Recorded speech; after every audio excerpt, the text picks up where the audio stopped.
할렐루야. 7월 22일 수요일 이사야와 함께하는 매일 예배 오신 여러분을 예수님의 이름으로 환영합니다. 다 같이 기도하심으로 우리 하나님께 예배드리겠습니다. 살아계신 하나님 아버지, 오늘 저희가 이사야를 묵상하며 동일하게 나아갑니다. 안디옥 공동체가 온라인으로 모여 매일 예배로 나아갈 때에 하나님 홀로 영광 받아주시고 오늘 하루도 우리 주 하나님과 또 말씀과 함께 동행하고 교제하는 하루가 되게 하여 주옵소서. 우리 주 예수 그리스도의 이름으로 감사하며 기도 올리옵나이다. 아멘.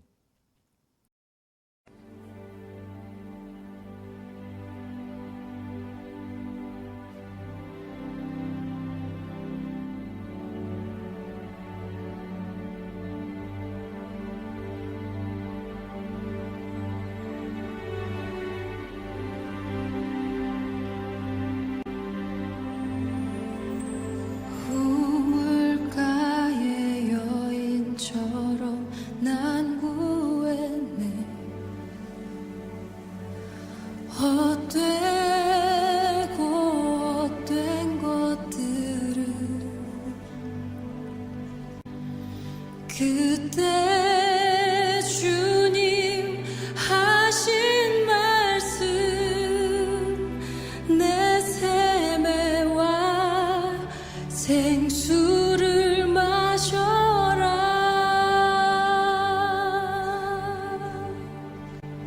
오 주님, 오 주님 채우소서.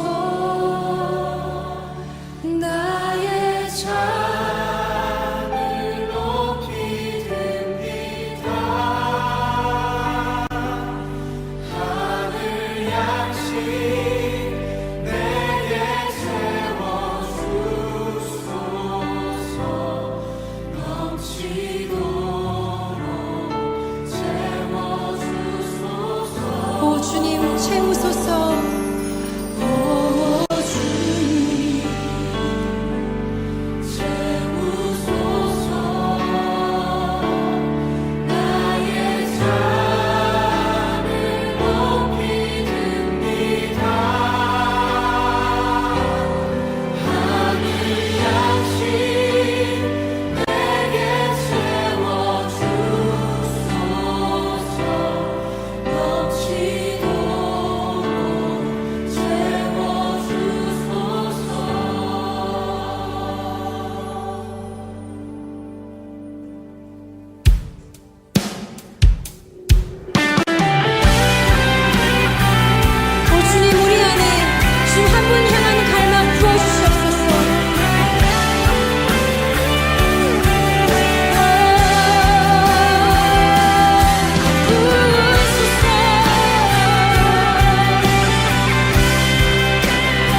오늘 함께 보실 하나님의 말씀은 이사야 9장 1절에서 7절까지의 말씀입니다. 이사야서 9장 1절부터 7절까지의 말씀 제가 봉독하도록 하겠습니다. 전에 고통받던 자들에게는 흑암이 없으리로다. 옛적에는 여호와께서 스불론 땅과 납달리 땅이 멸시를 당하게 하셨더니 후에는 해변길과 요단 저쪽 이방의 갈릴리를 영화롭게 하셨느니라. 흑암에 행하던 백성이 큰 빛을 보고 사망의 그늘진 땅에 거주하던 자에게 빛이 비치도다. 주께서 이 나라를 창성하게 하시며 그 즐거움을 더하게 하셨으므로 추수하는 즐거움과 탈취물을 나눌 때의 즐거움이 그들이 주 앞에서 즐거워하오니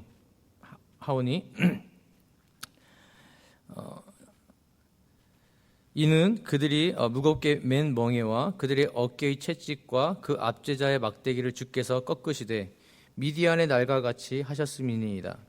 어지러이 싸우는 군인들의 신과 피 묻은 겉옷이 불에 섭같이 살라지리니 이는 한 아기가 우리에게 낳고 한 아들을 우리에게 주신 바 되었는데 그의 어깨에는 정사를 메었고 그의 이름은 기묘자라 모사라 전능하신 하나님이라 영존하시는 아버지라 평강의 왕이라 할 것임이라. 그 정사와 평강의 더함이 무궁하며 또 다윗의 왕좌와 그의 나라에 군림하여 그 나라를 굳게 세우고 지금 이후로 영원히 정의와 공의로 그것을 보존하실 것이라. 만군의 여호와의 열심히 이를 이루시리라. 아멘. 하나님의 말씀입니다. 오늘 매일 성경의 제목은 하나님의 열심입니다. 하나님의 열심. 지난주에 우리가 계속해서 봤었던 그 5장 1절부터 어제까지 봤던 8장 22절까지는 이사야는 그 포도원의 노래를 시작해서 아하스 왕에 대한 말씀과 그리고 이사야의 아들들의 이름을 통해서 예언, 그러니까 유다를 향한 예루살렘을 향한 예언과 심판을 계속 이야기합니다. 그리고 나서 바로 오늘 본문에서 이제 다윗 왕조의 회복에 대해서 즉 미래의 구원자 메시아에 대한 예언을 하는 것을 볼 수 있습니다. 그래서 오늘 매일 성경은 오늘 본문을 세 부류로 나누고 있는데요. 세 개로 나누는데요. 흑암이 사라지다, 그리고 승리의 날, 그리고 구원자로 태어날 아이 뭐 이렇게 세 개로 나눕니다. 오늘 우리가 셋으로 나눠서 한번 말씀을 좀 살펴보도록 하겠습니다. 첫 번째는 이게 흑암이 사라지다 1절부터 3절까지 이렇게 말씀하고 있습니다. 1절 말씀해 보시면 전에 고통받던 자들에게는 흑암이 없으리로다라고 말을 하고 있습니다. 여기서 말하는 흑암은 빛과 대조되는 것입니다. 즉 흑암은 하나님을 배반한 그리고 하나님의 임재가 사라진 백성들에게 나타나는 특징이 바로 흑암입니다. 그러나 빛은 하나님의 말씀을 청종한 그리고 하나님의 임재가 있는 백성들에게 나타나는 게 빛입니다. 전에 고통받던 자들에게는 즉 고통 하나님으로 말미암아 심판을 받던 자들에게 흑암이 없으리로다라고 하면서 회복을 말씀하고 계십니다. 계속 1절에 보시면 옛적에는 여호와께서 스불론 땅과 납달리 땅이 멸시를 당하게 하셨더니 이 스불론과 납달리는 북이스라엘의 10지파 중에 2지파입니다. 특별히 이 최북방에 있는 지역에 살았던 족속이 바로 스불론과 납달리입니다. 다시 말씀드리면 아스루에게 의해서 제일 먼저 공격받은 땅이 바로 이 스불론과 납달리입니다. 그리고 특별히 지역으로 보시면 이 갈릴리 호수 북쪽 지형 그 주변 지형으로 보시면 됩니다. 즉 나사렛과 같이 그러니까 일전에 목사님께서도 이 나사렛이라는 동네는 정말 별 볼 일 없는 동네라고 말씀해 주셨듯이 이 바로 스불론과 이 납달리라는 이 지역도 사실은 썩 매력이 있는 그런 지역은 아니었습니다. 바로 그런 땅이었는데 그리고 아수르에게 의해서 공격당하고 어려운 땅이었는데 멸시를 당하더니 이런 땅이 계속 1절을 보시면 후에는 해변길과 요단 저쪽 이방의 갈릴리를 영화롭게 하셨느니라. 즉 메시아에 의해 영화롭게 될 스불론과 납달리, 즉 별 볼 일 없었고 멸시를 당하던 땅이 이제는 메시아에 의해서 회복되어질 것이다, 영화롭게 될 것이다 라고 말을 하고 있다는 것입니다. 즉 갈릴리 지역이 그와 같이 될 것이다 라고 이야기하고 있다는 것입니다. 특히 그 아수르는 이 지역을 점령하면서 특별히 유대인 갈릴리 지역에 이방인들까지 거주하게 하였습니다. 그래서 유대인들이 보기에는 저주스러운 땅이고, 그리고 유대인들이 보기에는 만족스럽지 못한 땅이 바로 이 스불론과 납달리 땅이었지만, 그러나 하나님께서 이 땅 가운데 놀라운 일을 행하실 것이다라고 예언하고 있는 것입니다. 약 740년 전 이야기죠. 약 700년 후에 이 땅에서 누가 사역을 하십니까? 바로 예수 그리스도께서 이 땅에서 사역하십니다. 즉 사람들이 거들떠보지 않고 멸시라고 생각했었던 이 스불론과 납달리 땅, 즉 갈릴리 지역에서 메시아신 예수께서 놀라운 사역을 하고 계시죠. 바로 그 나사렛 예수 그리스도로 말미암아 이 땅을 영화롭게 하겠다라고 하는 예언의 말씀을 주고 계시고, 저와 여러분들은 그것이 성취된 것을 알고 있습니다. 2절에도 계속 보시면 흑암에 행하던 백성이 큰 빛, 이 빛은 하나님의 임재입니다. 흑암에 있었습니다. 근데 큰 빛, 하나님의 임재를 보게 됩니다. 뿐만 아닙니다. 사망의 그늘진 땅에 거주하던 자에게 빛이 비치도다. 사망의 그늘진 땅에 거주했습니다. 하나님의 심판으로 말미암아 고통과 괴로움 가운데 있었던 유다 백성, 예루살렘 백성, 이스라엘 백성, 하나님의 백성들에게 빛이 임할 것이다 라고 예언하고 있다라는 것입니다. 복음입니다. 하나님의 임재입니다. 이것을 말씀하고 있다라는 것입니다. 3절에도 보시면 주께서 이 나라를 창성하게 하시며, 창대케 하겠다. 누구하고 하신 약속이 기억나십니까? 아브라함과의 약속이 기억납니다.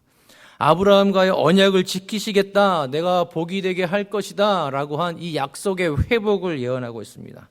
그래서 계속해서 3절 보시면 창성하게 하시며 그 즐거움을 더하게 하셨으므로 추수하는 즐거움과 탈취물을 나눌 때의 즐거움 같이 그들이 주 앞에서 즐거워하는, 즐거움이 4번 반복됩니다.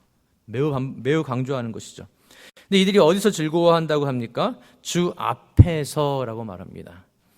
여호와 하나님 앞에서, 무슨 말씀입니까? 하나님이 함께 하시기에 임마누엘 가운데에 즐거워할 것이다 라고 예언하고 있다라는 것입니다.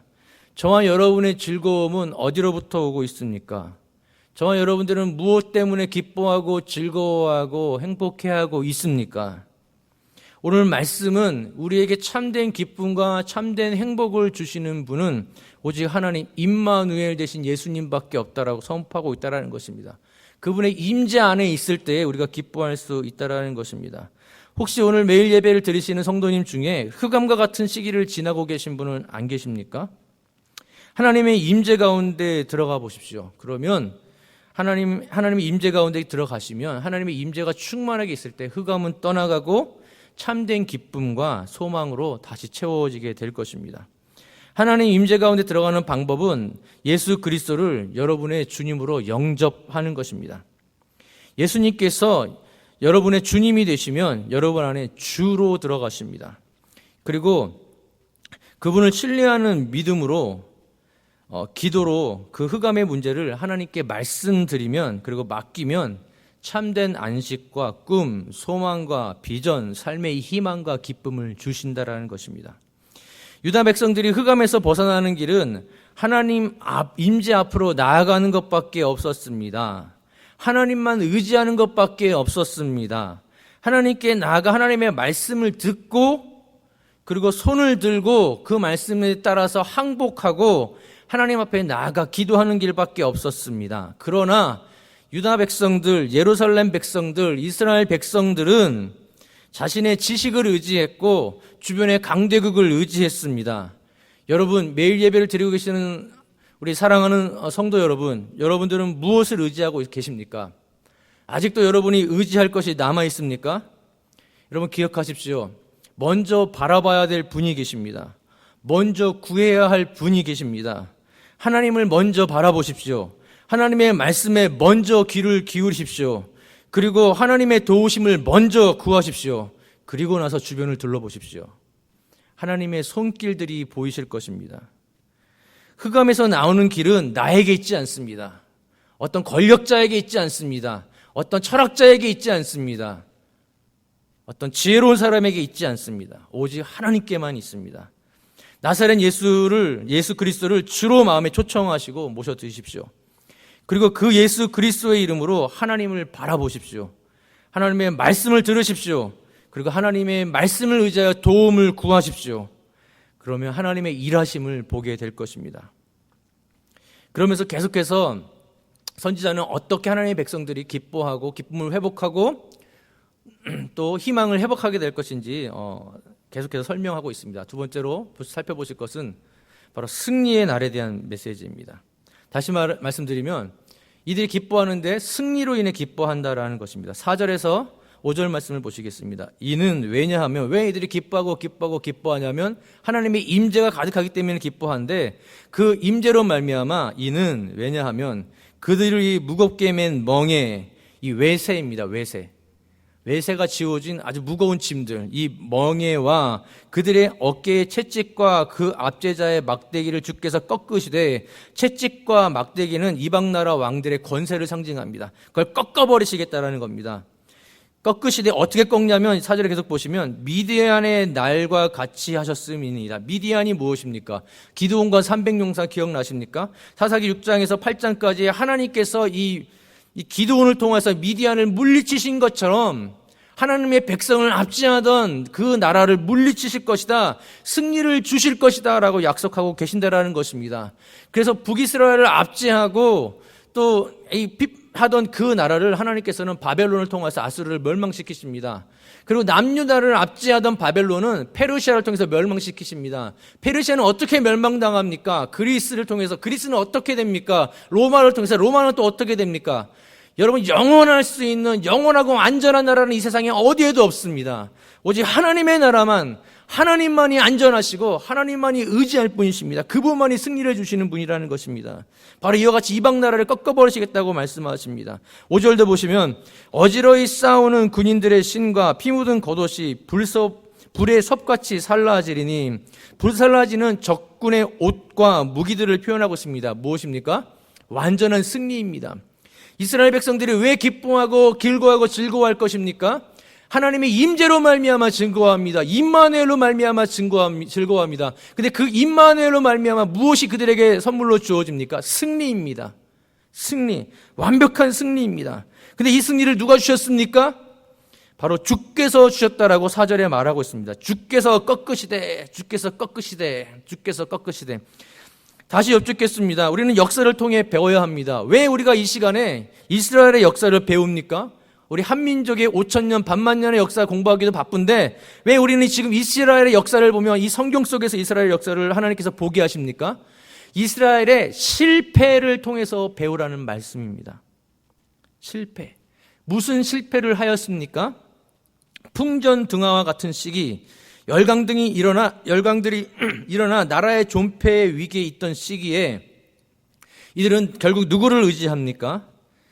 자신들의 안목을 의지했습니다. 자신들의 지혜를 의지했습니다. 그리고 주변의 강대국을 의지했습니다. 여러분은 지금 누구를 의지하고 있습니까? 무엇을 의지하고 있습니까? 아직도 의지할 것이 남아 있습니까? 하나님께서 다 가져가시기 전에 하나님께 나오십시오. 하나님께 무릎 꿇고 항복하십시오. 그리고 기도하십시오. 그리고 하나님의 도우심을 구하십시오. 그러면 분명히 살 길을 보여주실 것입니다. 우리 예수님께서 마태복음 7장 7절로 8절에 이렇게 약속하셨습니다. 7장 7절로 8절 말씀 보시면 구하라 그리하면 너에게 주실 것이요 찾으라 그리하면 찾아낼 것이요 문을 두드리라 그리하면 너에게 열릴 것이니 구하는 이마다 받을 것이요 찾는 이는 찾아낼 것이요 두드리는 이에게는 열릴 것이니라. 이렇게 약속하셨습니다. 구하고 찾고 두드리는 건 무슨 말입니까? 기도하라는 것입니다. 기도하고 또 기도하고 또 기도하라는 것입니다. 하나님 앞에 나아가 손들고 항복하고 기도하십시오. 그러면 하나님의 놀라운 일을 보게 될 것입니다. 계속해서 보십시오. 이스라엘 백성들이 또 무엇 때문에 기뻐했습니까? 세 번째 보시면 구원자로 태어난 아기로 인하여서 기뻐합니다. 즉 메시아입니다. 이 메시아의 다스림으로 인해서 오게 될 평화, 정의, 공의, 이것 때문에 영원히 기뻐하게 될 것이다 라고 이야기하고 있다는 것입니다. 6절에서부터 6절과 7절 말씀을 보겠습니다. 6절 말씀 보시면 이는 한 아기는 메시아입니다. 메시아. 한 아기가 우리에게 낳고 한 아들을 우리에게 주신 바 되었는데 그의 어깨에는 정사, 통치입니다. 우주적인 통치. 정사를 메었고 그의 이름은 기묘자라, 모사라, 전능하신 하나님이라, 영존하시는 아버지라, 평강의 왕. 이 5가지의 명칭, 호칭을 붙입니다. 이것은 하나님께만 쓰는 호칭입니다. 하나님께만 쓰는 호칭입니다. 그러므로 이스라엘 사람들이 기다리는 그 한 아기, 메시아는 누구시라는 겁니까? 하나님이라는 겁니다. 저와 여러분들인데 그 메시아가 누군지 압니다. 그 메시아는 베들레헴에서 나셨습니다. 그 메시아는 나사렛이라고 하는 별 볼 일 없는 동네에서 자라셨습니다. 그리고 그 메시아는 목 쓰셨습니다. 그 메시아는 죽으시고 3일 만에 부활하셔서 하나님 우편에 앉아 계십니다. 바로 그분이 예수라는 것을 우리는 이미 알고 믿고 있습니다. 그러므로 그 예수는 바로 하나님이다라고 이사야는 바로 그 메시아가 예수라는 사실은 몰랐지만 오시게 될 메시아는 바로 하나님이라는 것을 선포하고 있다는 것입니다. 7절도 보십시오. 그 정사와 평강의 더함이 무궁하며, 정사, 통치하시는 겁니다. 우주적 통치와 평강, peace, 평화, 우주적 평화가 어떻다고 합니까? 더함없이 무궁하다고 합니다. 또 계속 보시면 다윗의 왕자와 그의 나라에 군림하여 그 나라를 굳게 세우고 다윗의 왕자에 앉아서 다스리신다라고 말씀하고 있다는 것입니다. 그리고 계속해서 보시면 지금 이후로 영원히 정의와 공의로 그것을 보존하실 것이라. 정의와 공의는 같이 나옵니다. 정의는 하나님과의 올바른 관계에서 나오는 사람들과 올바른 관계. 저는 그것을 보통 여러 열매가 있겠지만 사랑으로 표현하고 싶다 그랬습니다. 공의는 억울한 사람의 그 억울함이 없도록 돕는 것, 바로 이게 공의다라고 그랬습니다. 이것을 보존하실 것이라. 언제까지요? 영원히입니다. 영원히입니다. 세상은 잠깐 정의로울 수 있고 잠깐 공의로울 수 있지만 우리 메시아께서 다스리시는, 우리 예수께서 다스리시는 그 나라는 영원히 정의롭고 영원히 공의롭습니다. 계속해서 보시면 7절 마지막에 만군의 여호와의 열심히 이 일을 이루시리라. 도장을 꽝 찍는 겁니다. 신실하신 하나님이 하실 것이기 때문에 분명히 이루어질 것이다라고 이야기하고 있다는 것입니다. 이미 2000년 전에 오시지 않았습니까? 그리고 지금도 다스리고 계시지 않습니까? 그리고 앞으로 오셔서 영원히 이렇게 다스리실 그날을 우리가 기대하고 있지 않습니까? 바로 이 한 아기가 누구라고요? 하나님이십니다. 당시에 이사야도 그가 누군지 정확히 몰랐다고 말씀드렸습니다. 그런데 이제는 저와 여러분들은 압니다. 바로 그 청년, 바로 그 예수, 바로 그 예수께서 바로 이 한 아기라는 것입니다. 바로 이 한 아기, 예수 그리스도의 다스림만이 영원하며 이 다스림이 우리에게 참된 평안과 안식, 공의와 정의를 주신다라는 것입니다. 그러므로 저와 여러분의 참된 안식과 기쁨은 어디로부터 옵니까? 바로 예수 그리스도로부터 오는 것입니다. 이분의 다스림 가운데에 들어갈 때에 우리의 삶 가운데 참된 안식과 평안과 기쁨이 오는 것입니다. 어떻게 하면 저 여러분들이 이분의 다스림 안으로 들어갈 수 있습니까? 첫째는 초반에 말씀드렸던 것처럼 예수님을 영접하셔야 합니다. 영접, receive 하는 겁니다. 예수님 받아들이는 겁니다. 두 번째는 그분의 말씀을 읽고 듣고 연구하며 그분의 말씀을 따르는 겁니다. 따르다라는 단어는 제자가 된다는 말입니다. 영접했으면 그분을 따르는 겁니다. 그리고 세 번째는 기도하는 겁니다. 기도할 때에 우리는 그분 안에 들어가게 되는 것입니다. 그분의 임재 가운데 있게 되는 것입니다. 그러면 그 안에서 참된 평안과 안식을 경험하게 된다는 것입니다. 우리 그리스도인의 성도의 참된 평안과 안식은 어디로부터 옵니까? 한 아기, 나사렛 예수 그리스도부터 온다라는 것입니다. 이것이 영원할 것이기 때문에 즐거워하리로다 라고 이사야 선지자는 예언하고 있다는 것입니다. 그러므로 예수님을 영접하십시오. 그리고 그 예수님을 의지하십시오. 그리고 그 예수님께 기도하십시오. 그리고 그 예수님의 말씀을 듣고 따르십시오. 그때 참된 평안과 안식을 경험하게 되실 것입니다. 말씀의 결론 맺겠습니다.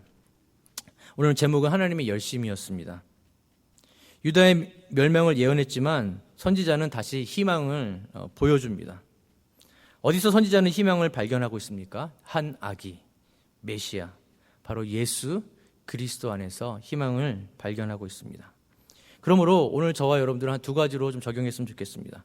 혹시 이 매일 예배를 드리시는 분 중에 물론 이미 예수님을 다 영접하셨겠지만 혹여라도 아직 예수님을 영접하지 못하신 분이 계시다면 지금 예수님을 영접하십시오. 이렇게 기도하시면 됩니다. 저를 따라서 한 번씩 기도하시면 되는데요. 이렇게 따라서 한번 해보십시오.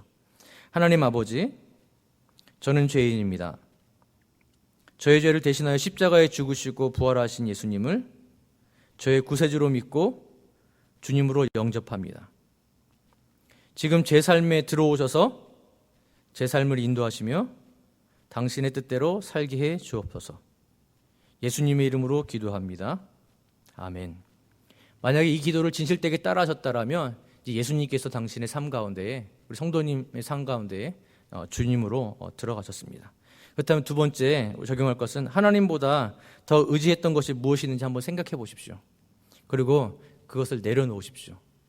그리고 먼저 하나님을 바라보고 의지하려 했던 것들을 내려놓고 기도하십시오. 그리고 성경 통독에 다시 도전하십시오. 계속 진행되고 있는 우리 담임 목사님과 함께하는 성경 통독, 분명히 통독해 나가실 때 하나님께서 여러분을 임재 가운데 이끌어 주실 것입니다.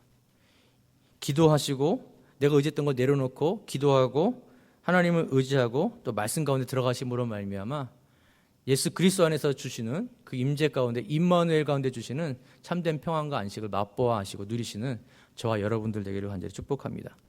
이 말씀을 듣고 드리는 결단의 기도로 나아가겠습니다. 첫 번째, 예수 그리스도께서 나의 주님 되시니 감사합니다. 더욱 주님으로 모시고 오늘 하루도 승리케 하옵소서.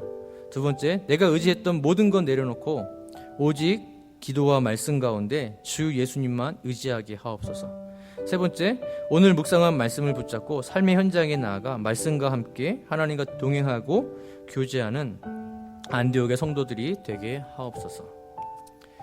수요일에 드리는 공동의 기도로 나아가겠습니다. 첫째, 계속 진행 중인 수요 가정 예배와 온라인 예배가 은혜 가운데 진행되어 가정에서 신앙이 나눠지고 전수되는 은혜의 시간 되게 하옵소서. 어린 자녀들을 양육하고 가정을 이뤄나가는 안디옥의 젊은 부부들을 지키시고 몸이 아프거나 미래 직장의 문제로 고민하는 이들의 고민들이 주 안에서 해결되게 하옵소서. 세 번째, 코로나19가 잠잠해지게 하옵시고 계속 진행되고 있는 현장 예배가 안전한 가운데 진행되게 하옵소서. 네 번째, 유스와 EM을 섬길 신실한 사역자를 보내주시니 감사합니다.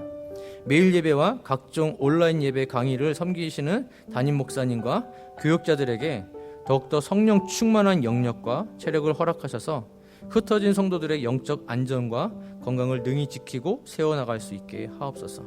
제가 기도하고 개인적으로 기도하시다가 주기도문으로 마치시면 되겠습니다. 기도하겠습니다. 살아계신 하나님 아버지 감사합니다. 멸망의 예언 뒤에는 항상 회복과 희망의 메시지를 주시니 감사합니다. 하나님, 우리의 참된 안전과 기쁨과 평안이 어디에 있는지 보게 하시니 감사합니다. 우리의 지식과 우리의 능력이 있지 않고 하나님께 있음을 보았습니다. 하나님 안에 있을 때에 참된 기쁨과 참된 평안이 있음을 보았습니다. 우리가 하나님보다 더 의지했던 것 오늘 내려놓게 하여 주시고 먼저 하나님을 바라보고 먼저 기도하고 먼저 말씀 가운데 나아갈 수 있는 오늘 하루 되게 도와주옵소서. 혹시 오늘 예수님을 영접한 분이 계시다면 예수님 안에서 참 평안이 무엇인지 더욱더 깊이 알아갈 수 있도록 인도하여 주옵소서. 예수 그리스도의 이름으로 감사하며 기도 올리옵나이다. 아멘.